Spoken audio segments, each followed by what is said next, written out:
Klabu ya Simba imeingia sokoni kuisaka saini ya kiungo hatari wa Ivory Coast.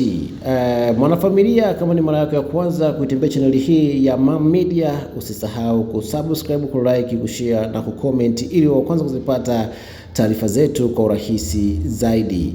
Bwana, klabu ya Simba wameendelea kusaka saini mbalimbali katika dirisha hili dogo kuhakikisha kwamba wanaweka sawa kwenye kikosi chao ambacho mpaka sasa hivi kimekumbwa na majeraha mengi sana maeneo tofauti tofauti, ambapo imefanya klabu hiyo kutofanya vizuri katika michuano ya kimataifa, japokuwa huko kwenye NBC Premier League wako vizuri, wako nafasi ya pili mpaka wakati huu. Kwa hiyo changamoto ni kwenye michuano ya kimataifa ambako wameanza vibaya.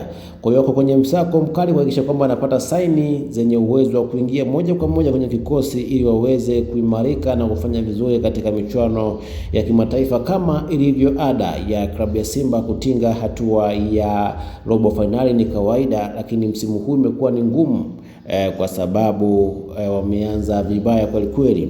Lakini kiungo Diomanda raia wa Ivory Coast, kiungo ambaye anakichafua pale Singida Black Stars, klabu ya Simba imeanzisha rasmi mazungumzo naye ili waweze kupata saini ya mchezaji huyo ambaye amekuwa akifanya vizuri na klabu ya Singida Black Stars. Kwa hiyo uongozi wa klabu ya Simba umeamua kuingia kwenye mazungumzo na Singida Black Stars, lakini pia na uongozi wa Diomanda ili waweze kupata saini hiyo, moja kati ya viungo bora. Lakini pia kutoka hapo Singida Black Stars, Simba Sports wanamhitaji pia kiungo mshambuliaji aliyewahi kuwika katika klabu ya Simba, Kratos Chota Chama, na pia anahitajika kwa hali na mali, lakini huku pia kimhitaji na Diomanda. Bila shaka saini hizi ni kwa ajili ya kipindi cha muda mfupi wa miezi hii sita ambayo wanakwenda kumalizia msimu wa 2025-26. Kumbuka